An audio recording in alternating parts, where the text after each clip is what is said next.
নমস্কাৰ জনাইছোঁ। আমাৰ অংকুৰণ সংগীত বিদ্যালয়ৰ তত্ত্বাৱধানত আজি আমাৰ 7 দিনীয়া কাৰ্যসূচীৰে আমাৰ যোগাসন কৰ্মশালা অনুষ্ঠিত হ'ল।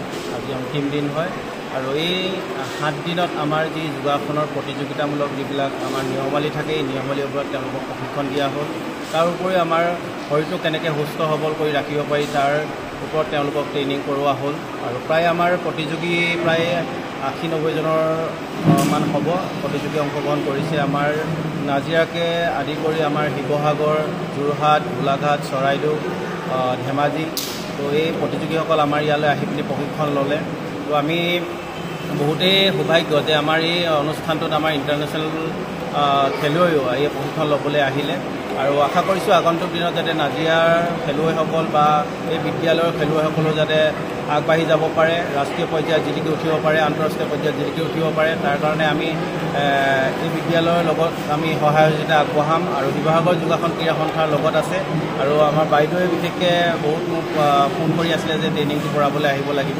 তো আমি ট্ৰেইনিংটো কৰাবৰ কাৰণে আমি চেষ্টা কৰিলোঁ আৰু আগন্তুক দিনতো যাতে ইয়াতে আৰু এনেকুৱা ধৰণৰ অনুষ্ঠান হৈ থাকে আৰু তাত মই সহায় সহযোগিতা আগবঢ়াম। এই ছাত্ৰ ছাত্ৰীসকল কিমান আগ্ৰহী এই ক্ষেত্ৰত যোগা?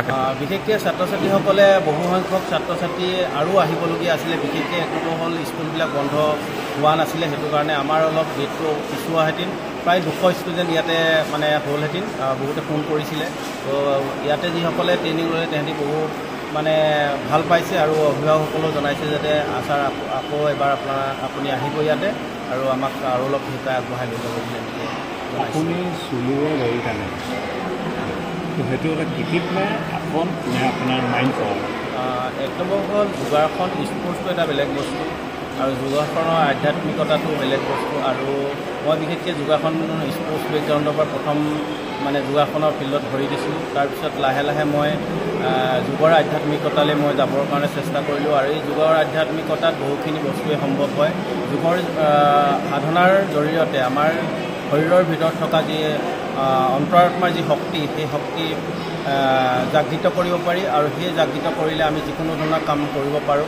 আৰু মই অসমবাসীলৈ বা আমাৰ গোটেই ভাৰতবাসীলৈ মই এটাই মেছেজ দিব বিচাৰোঁ যে আমাৰ যোগাসন অভ্যাস কৰি আমাৰ বিশেষকৈ মই আজি চুলিয়েদি গাড়ী টানিছোঁ বা অন্যান্য ধৰণৰ বহুখিনি মই দুঃসাহসিক কলা কৰিছোঁ, কিন্তু মোৰ কথা হ'ল কি যোগাসনৰ অভ্যাস কৰিয়ে আমি নিজকে মানে নিজৰ ভিতৰত থকা যিখিনি কোৱালিটি, সেই কোৱালিটিখিনি আমি বিচাৰি পাব পাৰোঁ।